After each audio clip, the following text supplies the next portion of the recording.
Olá, meus irmãos, bom dia. Estamos começando aqui mais um estudo sobre a vida de Abraão para a nossa reunião dos homens da Igreja Batista da Graça. Então, esperar o pessoal ir chegando para a gente começar o nosso estudo aqui. Com a graça de Deus, Deus nos capacite, Deus fala aos nossos corações, que Deus nos ajude a refletirmos em suas verdades santas e maravilhosas. Então, vamos esperar chegar, cada um ir chegando aí, para a gente iniciar o nosso estudo de hoje.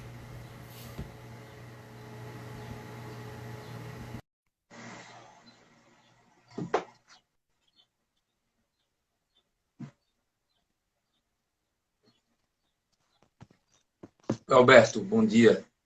Bom dia, pastor. E aí, vamos começar, né? Vamos. Amém? Amém. Vamos orar? Oremos. Senhor Deus, Pai, misericordioso e amado, Deus Santo, estamos aqui, Pai, te clamando, Senhor. Fala conosco, nos ajuda, Senhor, a sermos santos, a vivermos uma vida, Pai, em teus caminhos, Senhor Deus. Me usa para refletir sobre a vida de Abraão, de maneira, Senhor Deus, a nos ajudar a crescer em teus caminhos, Senhor. Quebranta a nossa vida, nos ajuda, Senhor Deus, a avançarmos no teu reino. Pedimos em nome de Jesus. Amém. Bem, gente, nós estamos aqui na nossa igreja, a Igreja Batista da Graça. Nós temos os nossos ministérios de homens, mulheres, casais, jovens. E em nossos ministérios, cada ministério, nós estudamos um livro especificamente para mulheres. E aí a gente toma como base um tipo de, como se fosse um livro-texto para orientar o nosso estudo. Para a nossa reunião dos homens, nós temos utilizado esse livro aqui, atualmente, é o livro de Heróis da Fé, Abraão, da editora Mundo Cristão. Nós já utilizamos vários outros livros, certo? Mas atualmente esse é o livro que nós estamos estudando, é o livro de Abraão. Hoje a gente vai ver o capítulo 7 desse livro aqui de Abraão. Já está chegando aqui o pessoal, estou vendo aqui Silas, bom dia. Janailton e João ligados. Deus abençoe, Janailton. Ledo colocou ali, né? Porque entrou no perfil da esposa Vera e é Ledo. Então, amém. Sejam bem-vindos, gente, para o nosso estudo aqui. A gente vai estudar hoje o capítulo 7. Ele também, amém, Eli. Deus abençoe. A gente vai estudar hoje o capítulo 7, aprofundando as nossas raízes com Deus. A gente estudou o capítulo 6, quando, daqui do livro, né? Quando Abraão, ele pulou na frente de Deus, né? Lucas está aí. Lucas, Deus abençoe. Tem um visitante aí, o Silas. Deus abençoe também. Saulo também está aqui. Deus abençoe, Saulo. Oi, Mateus Barros. Olha aí, a galera chegando aí, a galera que normalmente está nos estudos dos homens. Coisa boa, bênção.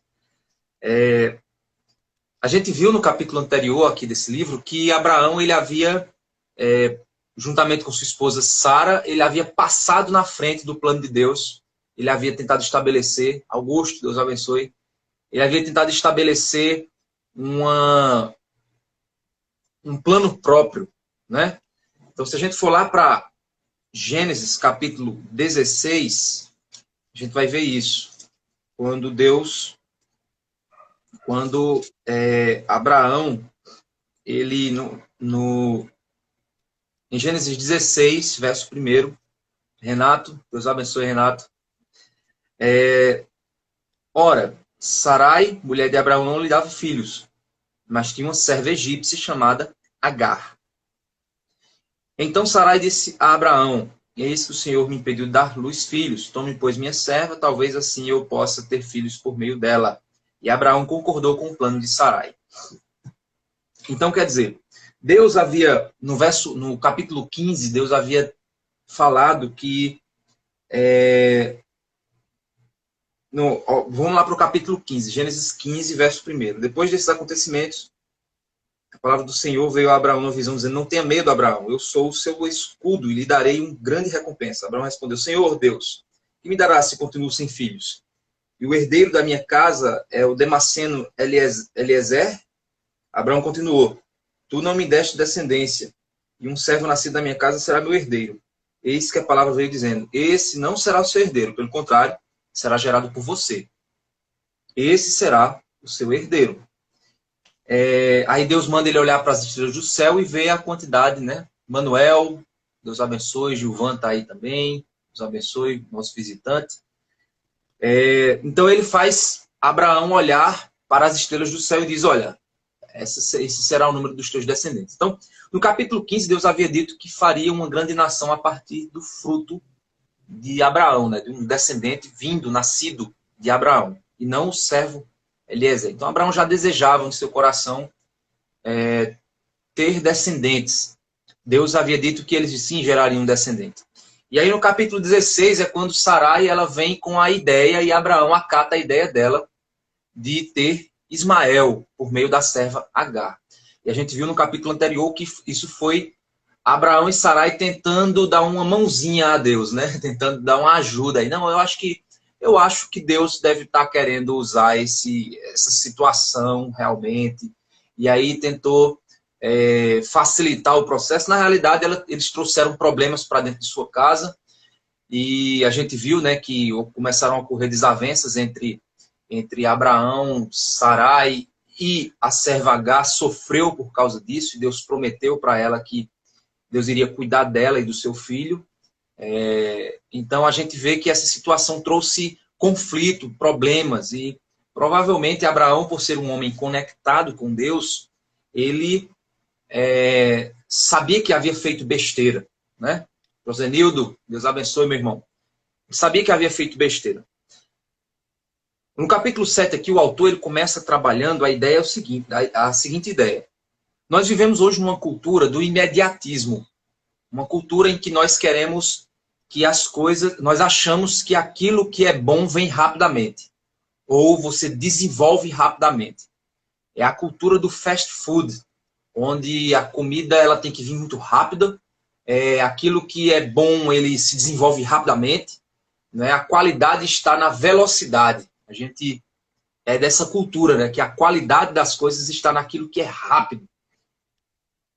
E é dentro dessa cultura que nós desenvolvemos, né, do imediatismo, de tudo que é bom vem rapidamente, que nós temos acreditado nessa mentira, que tudo que é bom é rápido, se desenvolve rapidamente. E na realidade Deus não fez isso. Deus não criou a vida para ser vivida dessa forma. A gente vai entender que a verdadeira vida, com qualidade, ela é vivida de maneira diferente. Claudemir está aí, Deus abençoe Claudemir. Fatinha está nos visitando, né? Está observando aí o estudo também. Então, a gente hoje odeia esperar. Nós não gostamos de esperar. Nós achamos que esperar, nossa cultura coloca esperar como uma atitude de preguiça sua. Você só está esperando porque você não tem coragem de agir. Você só está esperando porque você é um frouxo. Você só está... Ou seja, a nossa cultura é assim. Você tem que fazer alguma coisa, faça alguma coisa, faça alguma coisa. Então, essa cultura de que você não pode esperar, que você precisa tomar uma ação, porque se você não tomar uma ação, não vai acontecer. Essa cultura que nós desenvolvemos de achar que a vida está nas nossas mãos e não nas mãos de Deus. A Bíblia diz que Deus fez tudo a seu tempo, de modo perfeito. E por isso, muitas vezes, nós desconsideramos o tempo de Deus e queremos o nosso tempo. E aí nós, muitas vezes, passamos na frente de Deus, como Abraão e Sara fez, como nós estudamos no capítulo anterior. E isso é um problema. Porque Deus, ele é quem determina a minha história e a tua história. Deus é quem determina de que forma você deve viver sua vida. O tempo que cada coisa vai acontecer na sua vida e na minha vida. E nós queremos o quê? Passar. Nós queremos determinar a cadência. O autor aqui fala também sobre... Porque o Charles Swindoll, ele também teve um tempo no exército, né? Então ele fala que uma das coisas que você desenvolve no treinamento do exército é aquilo que se chama de cadência, a cadência da tropa. Então, eles vão desenvolvendo a sua prática de estar alinhado com o tempo determinado pelo comandante. Então, aquela cadência, né? Esqueci, rapaz. Da marcha, né? Então, você vai marchar com uma cadência, um tempo certo. Tem que estar combinado o tempo com a determinação do comandante. E você tem que aprender a se submeter a isso. Nós, nessa cultura egoísta, egocêntrica, nessa cultura voltada ao eu, nós é quem queremos determinar a cadência das coisas, o tempo das coisas. Somos nós que queremos definir como Deus vai agir. Por isso que a doutrina da prosperidade ela está aí para dizer que você tem que determinar para Deus, porque a responsabilidade sua é usar a fé. Você tem que pagar o preço, você tem que orar. Pronto, esse é o pensamento consumista que nós temos em nossa cultura. Ou então o evangelho do coach, que diz que você tem que desenvolver seus potenciais, que você tem que encontrar a sua imagem em Cristo e fazer ela agir e ter vitórias a partir disso. E essas percepções, elas são equivocadas e a gente vai percebendo isso. Na realidade, isso mata a vida espiritual. Essa autoconfiança, ela mata a espiritualidade. Essa confiança de que eu tenho que fazer, porque se eu não fizer, não vai sair do lugar, isso mata a espiritualidade. A profundidade da vida espiritual, ela não aparece rapidamente. A profundidade da vida espiritual, ela é construída com o tempo. A gente precisa entender isso. Ela só é construída com o tempo. O tempo precisa ser dado para que as coisas sejam construídas. Então, a santidade ela não pode ser adquirida imediatamente, o autor diz aqui. Santidade exige tempo, é uma coisa a ser construída. Ela exige paciência, ela exige tempo de parar, tempo de reflexão. Ela exige momentos de silêncio de Deus também. É exatamente isso que acontece no capítulo 16 para o 17. Vamos dar uma olhadinha aqui de Gênesis. Gênesis 16, ele termina, olha como é que ele termina Gênesis 16. Verso 15, Gênesis 16, 15. Agar deu à luz um filho a Abraão. E Abrão, era Abrão, né, nesse momento ainda, chamou de Ismael, o filho de Agar, que Agar lhe deu. Abrão tinha 86 anos quando Agar lhe deu à luz Ismael. Então, ele tinha 86 anos quando Ismael nasceu. O filho de um fruto de uma atitude unicamente de Abraão e Sara. Aí você parte já que termina o capítulo 16, você entra no capítulo 17. 17, verso 1 já diz o seguinte. Quando Abrão atingiu a idade de 99 anos, ou seja, passaram-se 13 anos, o Senhor apareceu a ele e disse... É interessante que a gente não pode falar o que a Bíblia não fala, né? Mas é interessante como a Bíblia, antes, Deus falava constantemente, pelo menos em tempos você via Deus falando, dando direção, agindo, chamando a atenção, fazendo uma promessa para Abraão. Você vê isso acontecendo anteriormente. Só que entre o capítulo 16 e 17, você tem um intervalo de 13 anos, onde o texto não afirma que Deus falou nada que mudasse a vida de Abraão naquele período. Então, para pensar você durante 13 anos vivendo uma vida da qual você não sabe o que irá acontecer depois. Recebeu uma promessa de Deus lá atrás, a promessa que você recebeu lá atrás de que seria uma nação feita a partir do fruto, do seu fruto, da sua descendência, vinda de você. Aí você toma uma decisão de trazer uma escrava para dentro desse processo. Isso gera uma confusão na sua família. Depois, o texto acaba com o menino nascendo, silêncio de Deus durante 13 anos. 13 anos depois, Abraão ouve a voz de Deus novamente. Eu fico pensando O que pode ter passado pela cabeça de Abraão durante esses 13 anos? O que Abraão deve ter vivido em sua casa, com a sua escrava, a sua esposa brigando com a escrava, a mulher passando na cara de Abraão, dizendo a ele, olha, você está desvalorizando, você está me desvalorizando. E Abraão passando na cara da mulher, também isso foi ideia sua. E a escrava, como havia fugido com medo, ou seja, a confusão era tão grande na casa dele, que a escrava quis fugir, ela preferiu ir para o deserto, morrer lá, se colocar em risco, do que ficar dentro daquela casa.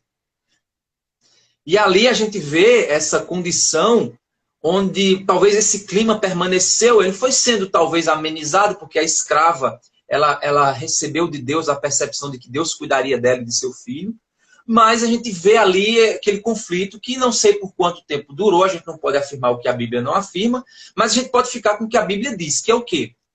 Ocorreu um silêncio de Deus. A Bíblia não refere-se a nenhuma fala de Deus registrada nas Escrituras que sejam importantes para o que Deus estava fazendo através de Abraão e fazendo na vida de Abraão. Então, ocorreu um silêncio de 13 anos. E aí, quando Deus aparece para Abraão, olha só. Quando Abraão atingiu a idade de 99 anos, o Senhor apareceu a ele e disse, eu sou o Deus Todo-Poderoso. Ande na minha presença e seja perfeito. Parece que quando Deus já chega para Abraão, Deus já começa a afirmar algumas coisas. O autor ele vai falar aqui no livro, e eu já vou aqui trabalhando com você. Primeiro, ele usa o nome Todo-Poderoso, ou seja, soberano, aquele que domina todas as coisas, aquele que tem controle sobre tudo, aquele que ninguém se iguala a ele em força, em poder. Abraão estava diante daquele que é absoluto, poderoso, soberano. Então, depois de 13 anos, Deus rompe o silêncio diante de Abraão e diz, eu sou o Todo-Poderoso, eu sou o absoluto, eu sou o perfeito. Não existe ninguém além de mim, não existe ninguém semelhante a mim, eu sou o Todo-Poderoso. E isso remete a Abraão o fato de que Deus não havia sumido. Não. Se ele é o soberano, o Todo-Poderoso, aquele que criou todas as coisas, é óbvio que durante esses 13 anos Deus estava com Abraão, mas em silêncio. Se Abraão, durante esses 13 anos, talvez pensou, que Deus havia desistido da sua promessa, quando Deus diz, eu sou o Todo-Poderoso, Abraão deveria então se arrepender desse seu pensamento. Se Abraão talvez pensasse que Deus havia deixado ele para lá e não foi nem o suficiente chegar lá e dizer, Abraão, beleza, eu gostei de você, mas eu vou para outro. Será que Deus me esqueceu e me deixou para lá? Não. Não. Quando Deus chega ali e diz, eu sou o Todo-Poderoso, Deus está dizendo, olha, eu não mudei. Eu não mudei. Eu não perdi poder. Então, todas aquelas dúvidas que talvez durante esses 13 anos remoeram no coração de Abraão, fizeram Abraão ficar refletindo, pensando, talvez tudo aquilo ali foi trazido à luz diante da frase de Deus. Eu sou o Todo-Poderoso. E aí a gente vê que quando Deus ele afirma, eu sou o Deus Todo-Poderoso, ele agora aponta para Abraão e pede que Abraão tome uma atitude. Tome uma inclinação do seu coração. Ande na minha presença. O que isso significa? Andar na presença, essa palavra, ande na minha presença, não significa dizer simplesmente ande que eu estou olhando. Não. Mas a ideia que essa palavra tem, deixa eu até ver aqui como é que ele trabalha, ele está dizendo, é como se ele estivesse dizendo o seguinte, caminhe comigo do jeito que eu ditar a cadência. Andar é um ato que leva alguém de um lugar para outro. Lembre-se que a história de Abraão é uma história de jornada. Não é? A vida de Abraão é uma vida de sai de um canto e vai para outro. Mas qual? Eu vou te mostrar. É uma vida de jornada pela fé. A vida de Abraão não é uma corrida de 100 metros. A vida de Abraão é uma jornada que Deus o chamou como uma maratona. Mas não é uma maratona que Abraão dita o ritmo. É uma maratona onde Deus é quem determina a velocidade com que ele vai andar. E aí, Deus, por isso que ele diz o seguinte, olha, ande na minha presença. Ande do jeito que eu determino. Ande sabendo que eu estou olhando, sabendo que você vai prestar contas para mim de tudo que você fizer, sabendo que em momentos oportunos eu irei te dar uma direção, então fica atento à minha voz, fica atento à minha vontade, caminha de acordo com o meu propósito que eu tenho para a sua vida. Isso subtende-se a partir dessa palavra e de tudo aquilo que a gente vê na vida de Abraão. Caminhe em consideração a mim. É isso que Deus quer dizer. Fazendo as coisas certas, repetidamente, de maneira consistente, Abraão. Dia após dia, durante a longa jornada da sua vida. Faça isso à medida que eu vou ditando o ritmo. Então vamos ler de novo. Gênesis 17, verso 1. Quando Abraão tinha a idade de 99 anos, ou seja, 13 anos depois do silêncio de Deus, Deus rompe o silêncio dizendo, eu sou o Todo-Poderoso. Eu não mudei, sou absoluto, sempre estive aqui, eu sou o Todo-Poderoso. E aí Deus agora afirma a responsabilidade de Abraão, chama Abraão a uma atitude de seu coração. Ande na minha presença e seja perfeito. Ele está dizendo o seguinte, seja perfeito não é ser sem pecado, não é isso que Deus está dizendo aqui. Não é isso que Deus está afirmando. Deus está dizendo, seja perfeito no fato de caminhar comigo. Seja perfeito no fato de obedecer à minha vontade. Seja perfeito no fato de quando você errar, buscar a minha presença. Seja perfeito no fato de esperar eu te falar. Seja perfeito no fato de tomar a decisão que eu mandar que você tome a decisão. E esperar no meu silêncio quando eu fizer silêncio. Ande no meu tempo, no meu modo, do meu jeito e busque aperfeiçoar-se nisso. Isso seria a atitude que Deus espera. Mantenha seus olhos fixos em mim, tendo os ouvidos sintonizados em minha voz, a mente alerta para minha orientação. Durante esse processo, Abraão, você descobrirá que deixou para trás a superficialidade rasa do mundo ao seu redor.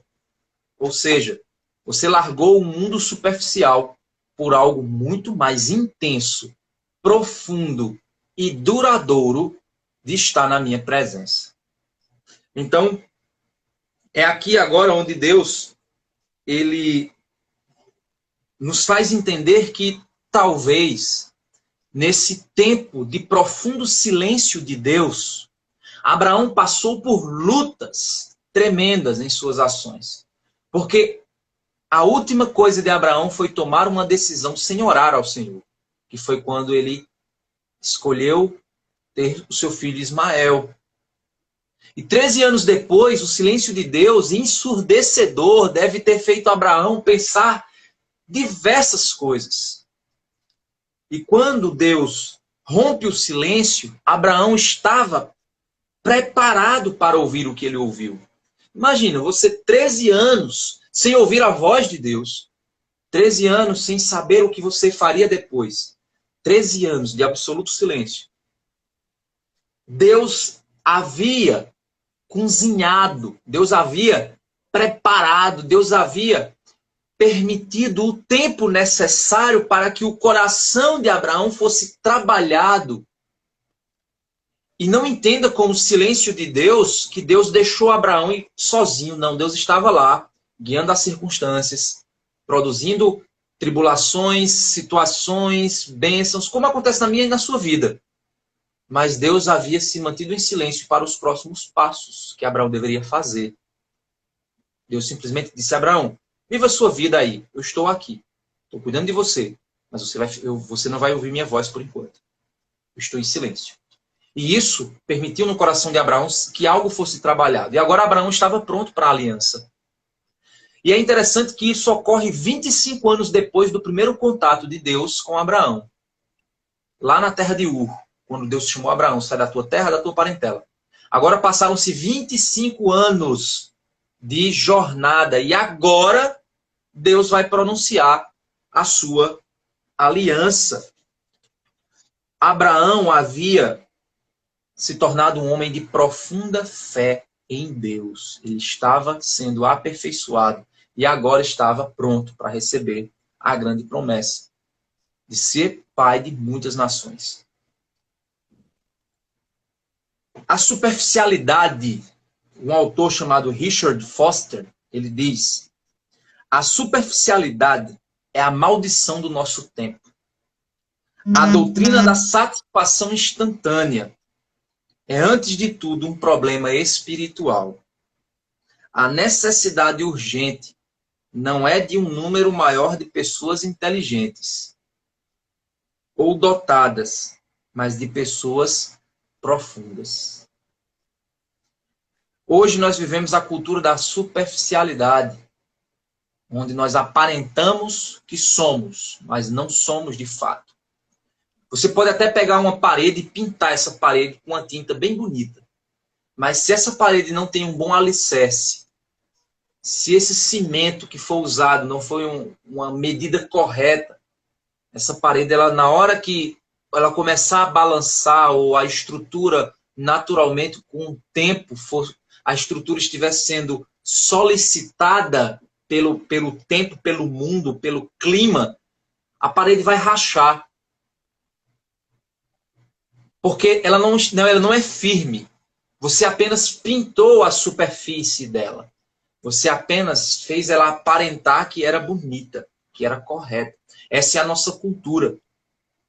Nós aparentamos, mas é na hora da tribulação, é na hora das circunstâncias que nós somos provados e que a verdadeira profundidade da nossa vida é que precisa saltar. Antony Ferreira, eu estou me baseando esse estudo no livro de Abraão, da editora Mundo Cristão, certo? Então eu insiro alguns comentários meus, mas a base para organizar o estudo é com base nesse livro. A gente está no capítulo 7. Então, durante esses 25 anos que havia se passado,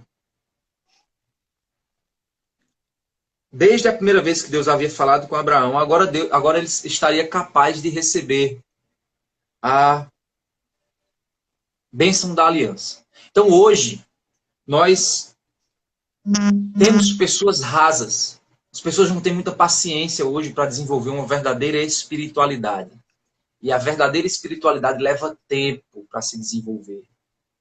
É isso que a gente precisa aprender. É isso que a gente tem visto aqui na história de Abraão. É uma história de jornada. A base da vida de Abraão é uma vida de jornada, é uma vida andando, é uma vida caminhando, é uma vida relacionando-se com Deus durante esse período, sendo capacitado, sendo preparado para se tornar um homem de fé profunda. E agora, no verso 2, é quando ele diz o seguinte: farei uma aliança entre mim e você, e darei a você uma descendência muito numerosa. Deus está falando a mesma coisa que ele falou há 13 anos atrás.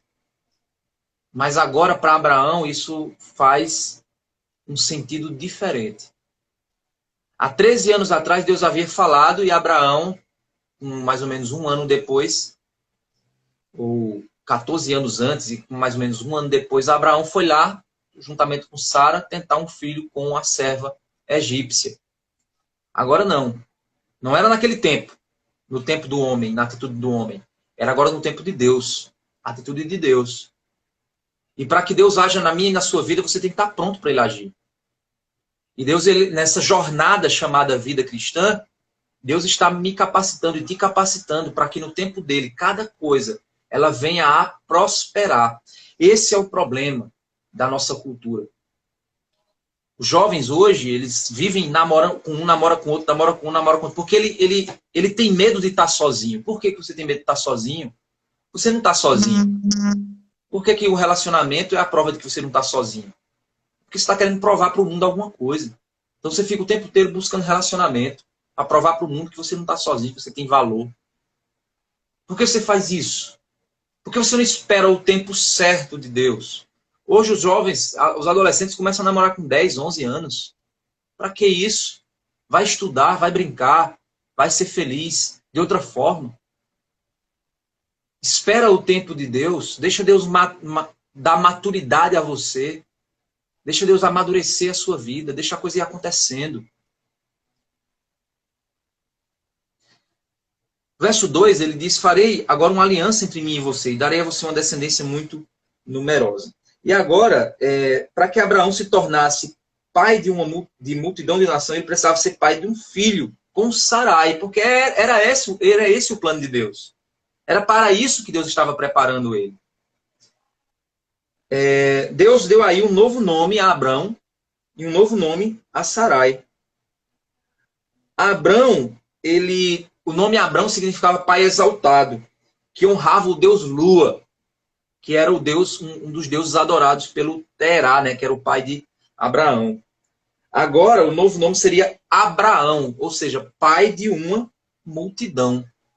Então, nesse momento agora, Abraão sairia do nome Abrão, que significa que era uma referência à adoração de Terá, o pai de Abraão. Agora ele passaria para um novo nome, Abraão, que agora significaria pai de uma multidão, pai de uma nação. Que era exatamente o cumprimento da promessa de Deus. Então Deus havia trabalhado tanto na vida de Abraão, que agora até o seu nome havia mudado. Deus agora estabeleceria, Abraão estava pronto.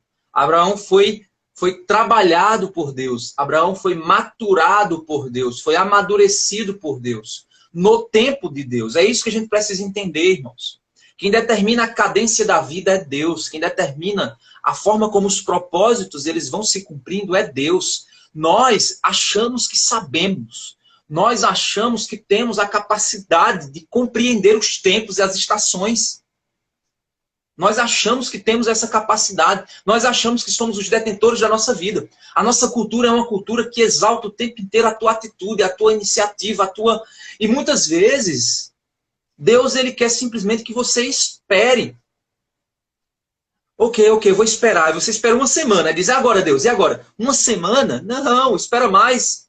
Ah, deu certo. Espera, mas já deu um ano. Um ano. Gente, Abraão, ele teve que esperar 13 anos aqui. Entre a atitude errada dele e a aliança que Deus agora faz.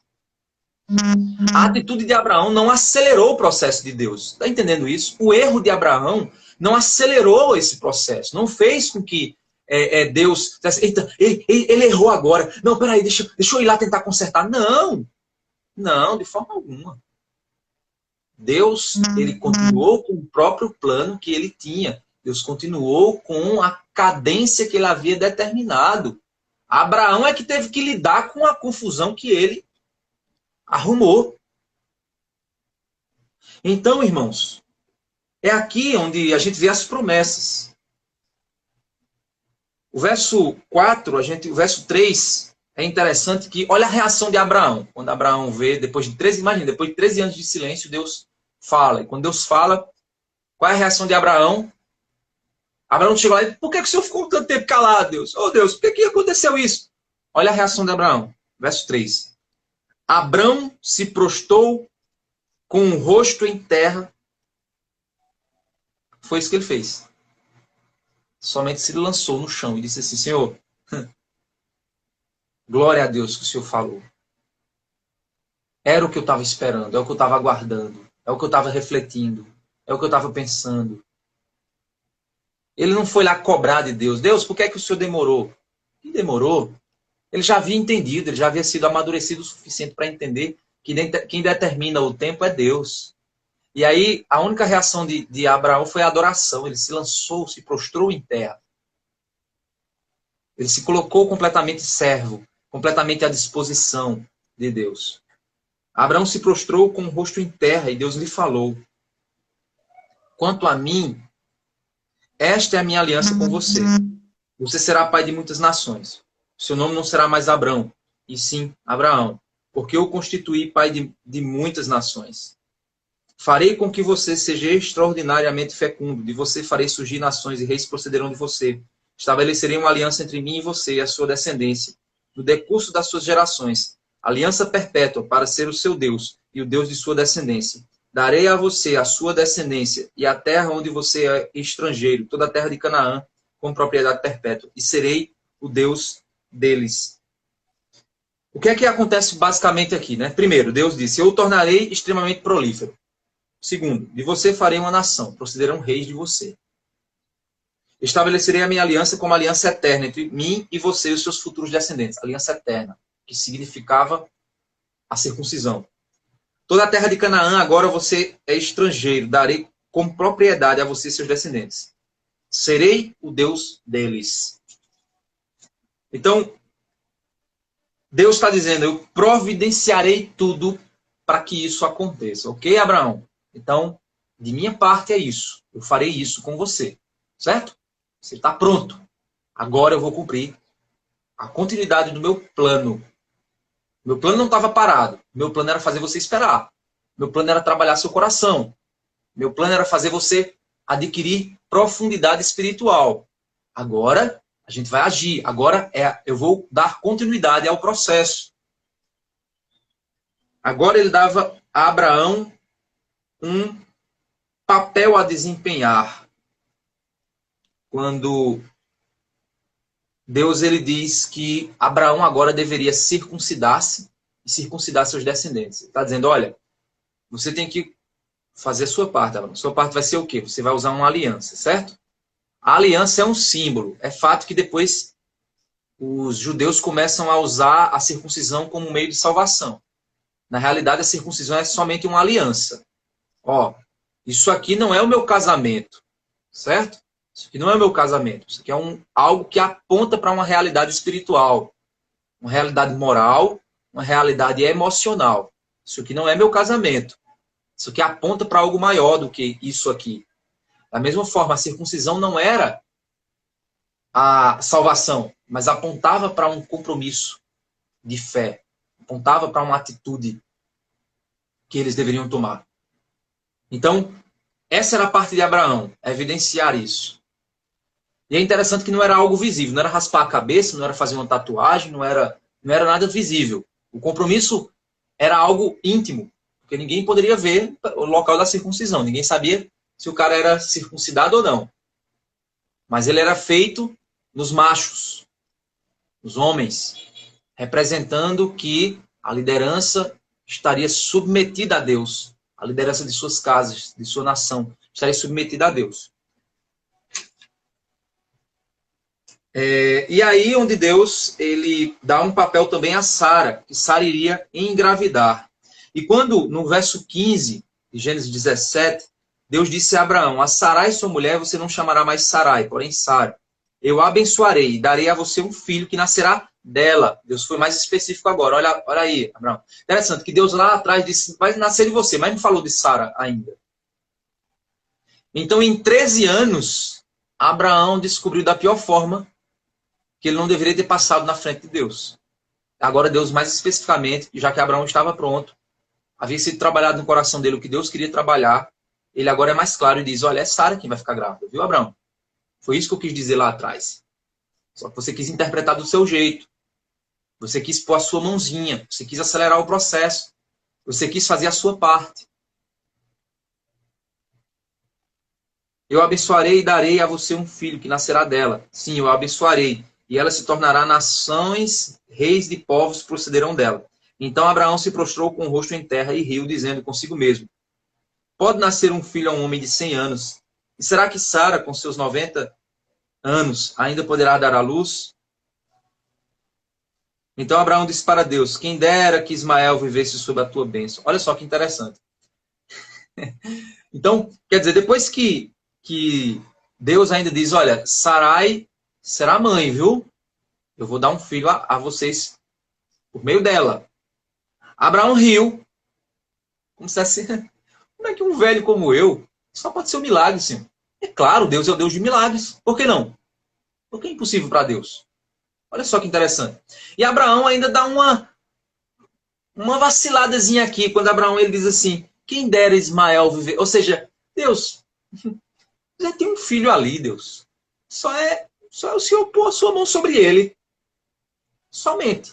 Não já está ali, ó, tudo pronto, 13 anos. Eduquei, educado, preparado, guerreiro. Olha, vai lá, ó, 13 anos de idade. Tá pronto, Deus. Vai lá, isso é mais fácil para o Senhor. Deus respondeu: na verdade, Sara, a sua mulher lhe dará um filho, e você o chamará de Isaac. Aí Deus está dizendo o quê? Olha, peraí, eu não confundi as coisas não, Abraão. Ó, aquele é Ismael. O que eu vou dar a você, você vai chamar de Isaac. E até o nome eu é quem vou determinar para você dar. Certo? Está entendendo bem o que eu estou querendo dizer? Aquele ali não, aquele ali foi plano seu. Esse aqui não, esse aqui é plano meu.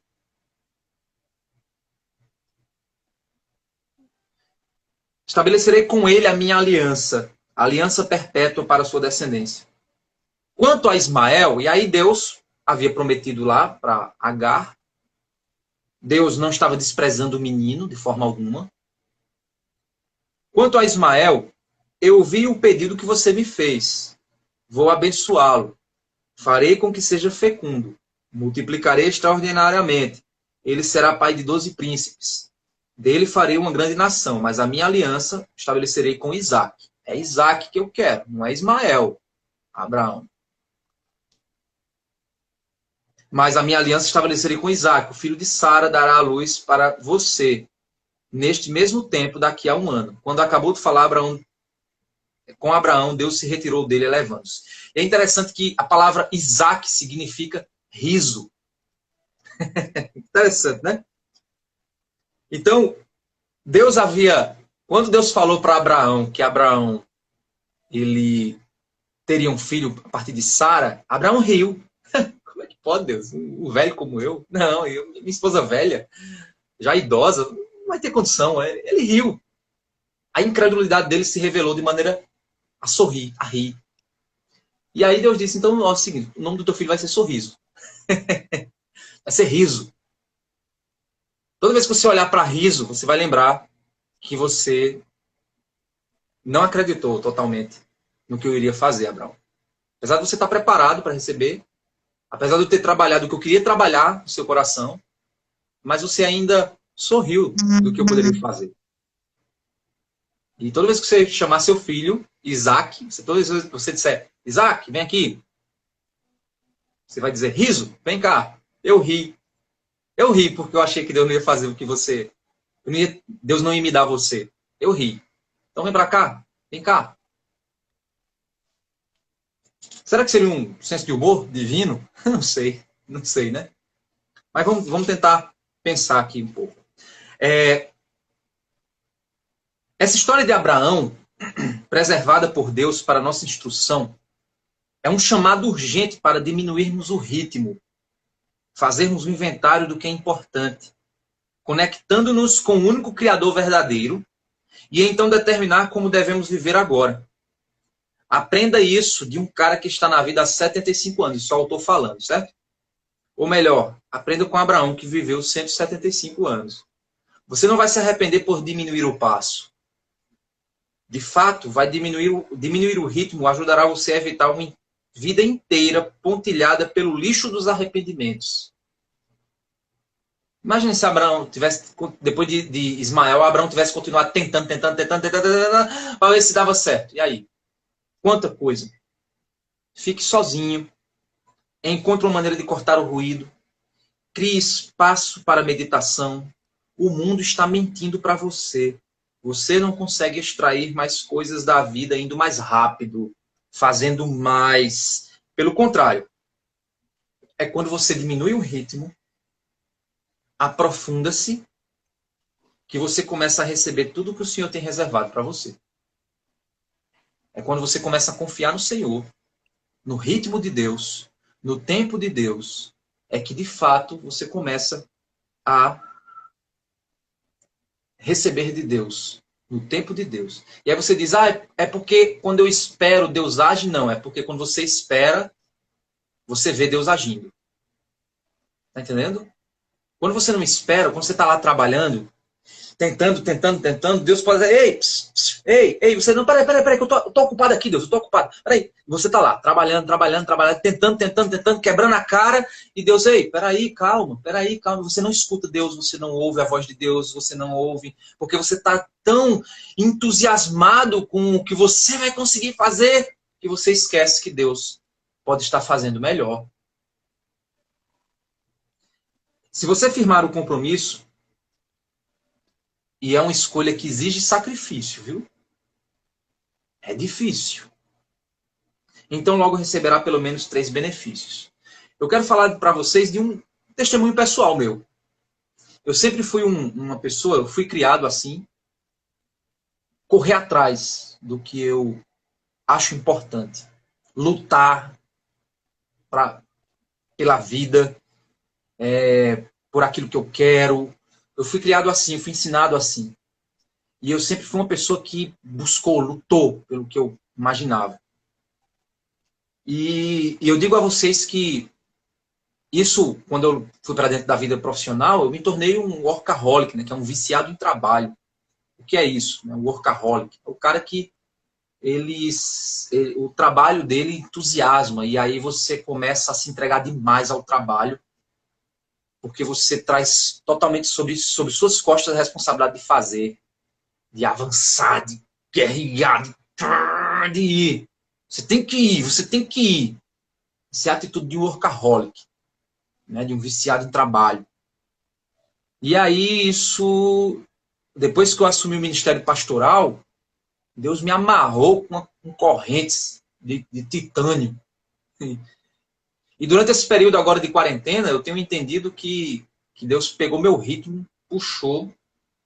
E aí você diz, então você está trabalhando menos, pastor? Não, eu continuo produzindo conteúdo, né, aconselhamento e tal. Mas a questão é que eu estou fazendo isso muito mais por meio da fala, da palavra, daquilo que eu fui chamado a fazer, do que propriamente da sensação de que eu estou carregando nas minhas costas a responsabilidade. Você está entendendo? Então, Deus tem me ensinado a pensar, a refletir, a esperar, a acreditar naquilo que eu não... a confiar naquilo que eu não estou vendo se Deus está fazendo ou não. Eu não sei se algum irmão da igreja está sendo edificado ou não por essa mensagem. Eu não sei, eu não estou vendo os rostos. Quando a gente prega, quando a gente está pregando, a gente vai vendo os rostos das pessoas, vai ver mais ou menos quem está atento, quem não está, quem está voando, pensando em outra coisa, a gente vê. Hoje eu não tenho essa possibilidade. A única pessoa que eu estou vendo aqui é a Alberto, que está interpretando para mim aqui. Mas eu não estou vendo. Então eu não tenho essa noção. Então Deus me fez agora entender que eu preciso confiar ainda mais que Deus está agindo em cada coração e está usando a minha fala, a pregação que eu fui chamado para fazer, está usando isso para alcançar pelo Espírito Santo quem está me ouvindo aí do outro lado, que eu não sei quem é. E isso é puxar o freio. Esse período agora, irmãos, de quarentena, Deus deve ter puxado o freio de muita gente. Você talvez está correndo risco de perder o emprego. Você talvez esteja com sua empresa parada, né, tentando, sem saber o que fazer no futuro. Talvez seja o momento de você ficar em casa em silêncio. Você não pode fazer nada. Não pode abrir sua empresa. Você, homem, pai de família, nós, homens, nós temos em nós um senso de responsabilidade de cuidar da nossa casa, de prover para a nossa família. Todo homem verdadeiro é assim. Homem falso, ele fica lá. Não, homem de verdade. Estou falando homem macho. Cabra da peste, como a gente diz aqui no Nordeste. Homem macho mesmo. Quem é esse cara? Esse cara ele deve estar em casa preocupado. Meu Deus, como é que eu vou sustentar minha família? Recentemente eu vi um vídeo de um pai chorando porque o filho pediu comida e ele não tinha comida em casa, porque ele não está trabalhando. Isso no coração do homem arrebenta com o coração da gente. A gente se sente impotente, fraco, frágil. Sabe por quê? Porque nós homens temos essa tendência de achar que a gente tem músculo, que o músculo da gente vai fazer alguma diferença. Que a coragem, a vontade, a raiva vai fazer diferença. E aí a gente percebe, nesse período agora dessa quarentena, que a gente não é nada. Nada. E o que é que eu posso fazer? Esperar. Deus pode estar em silêncio comigo. O que é que eu tenho que fazer? Esperar o tempo de Deus. Se eu tentar fazer, eu posso estragar. É difícil. É um sacrifício do eu.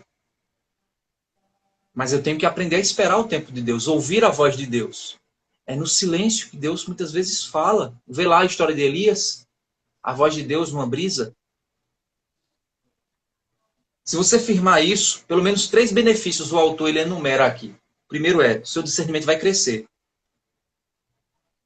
Ele usa uma imagem interessante. A Capela Sistina, ela é uma capela que tem um afresco, né, no teto muito bonito. Um dos afrescos mais maravilhosos, lindos e bem pintados do mundo, né?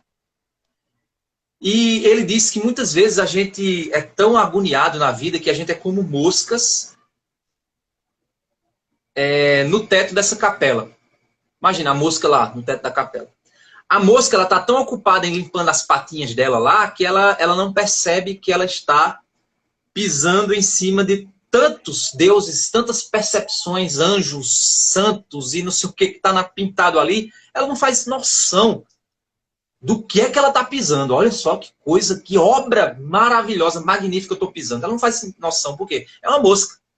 Ela está só se limpando lá, os pezinhos dela, a boquinha dela, né, como a mosca faz, né, e limpando lá, somente isso.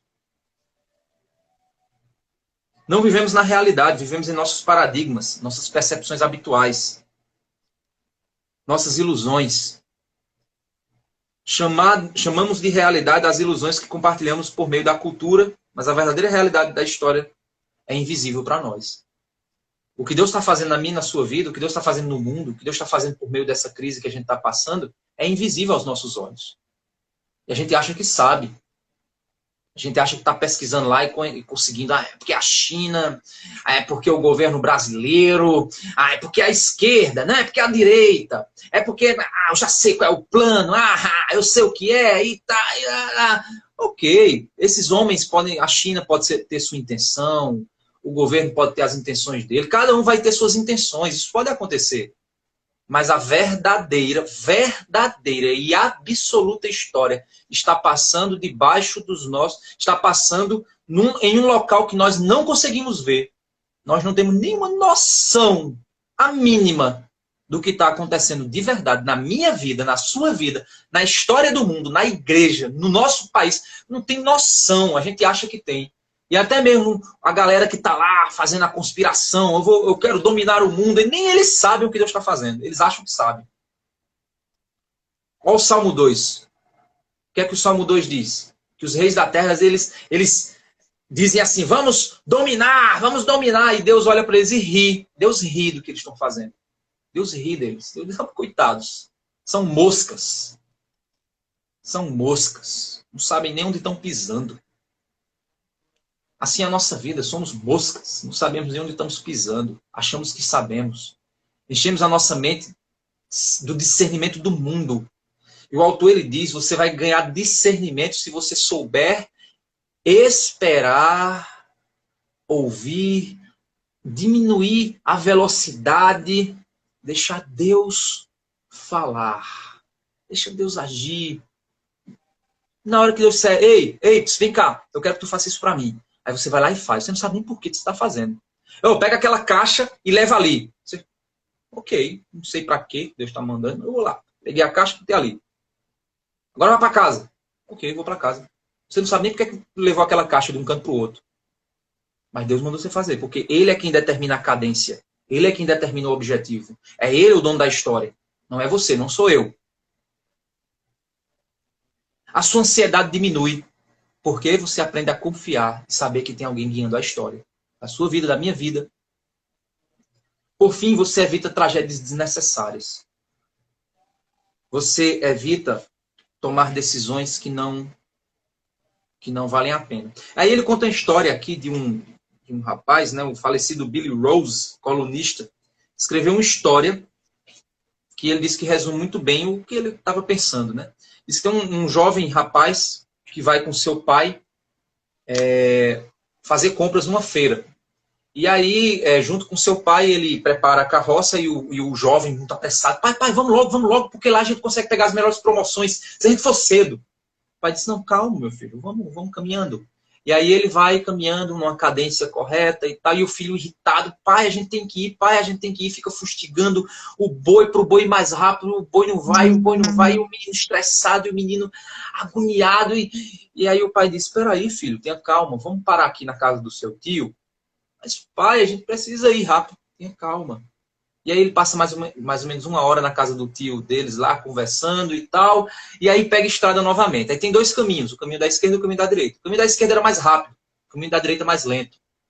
Só que o caminho da direita era mais bonito, florido tal. Aí o pai disse, vamos pegar pelo caminho da direita? Mas, pai, o caminho da esquerda é mais rápido. Pai, a gente vai perder as promoções. Pai, a gente tem que ir, a gente tem que fazer. O pai disse, calma, filho. Vamos por aqui, vamos aproveitando, vamos olhando as montanhas e tal, vamos curtindo a natureza, e o filho estressado, o filho não aproveitou a casa do tio, o filho não aproveitou a viagem, o filho estava estressado, estava irritado, o filho não viu as paisagens bonitas, o filho não viu nada, e agoniado, e o pai... Quando eles esperam, tem uma carroça quebrada, né, o rapaz atolado, e eles vamos ajudar ele. Não, pai, a gente tem que ir, pai, a gente não pode perder... Vamos ajudar, porque se um dia a gente tiver do mesmo jeito, a gente vai querer ajuda. Vamos ajudar. Aí vai lá, ajuda o homem a desatolar a carroça dele e tal. E aí, quando eles continuam a viagem, eles veem no horizonte da cidade para onde eles estavam indo, uma nuvem escura, estranha, aquela nuvem escura, está chovendo lá. E o filho está vendo, pai? Está vendo, ó.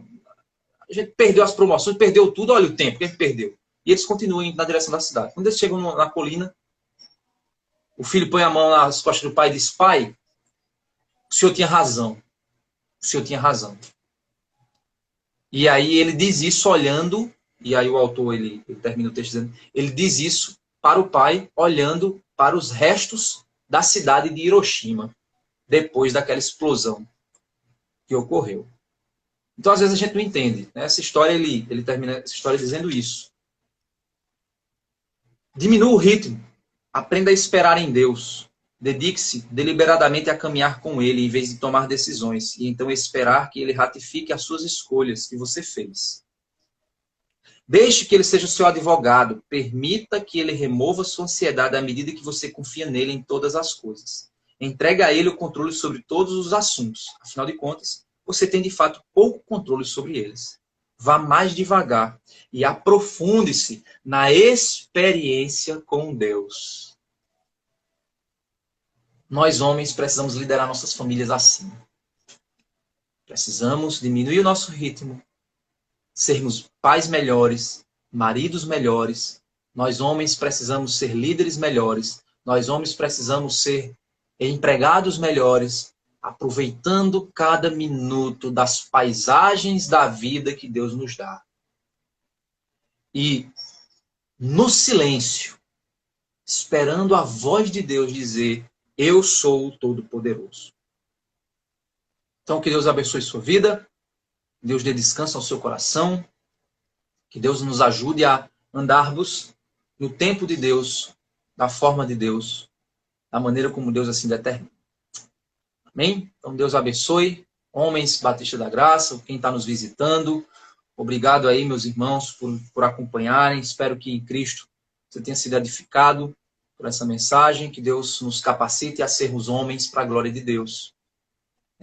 Vou gravar, vou baixar essa mensagem, colocar lá no meu YouTube.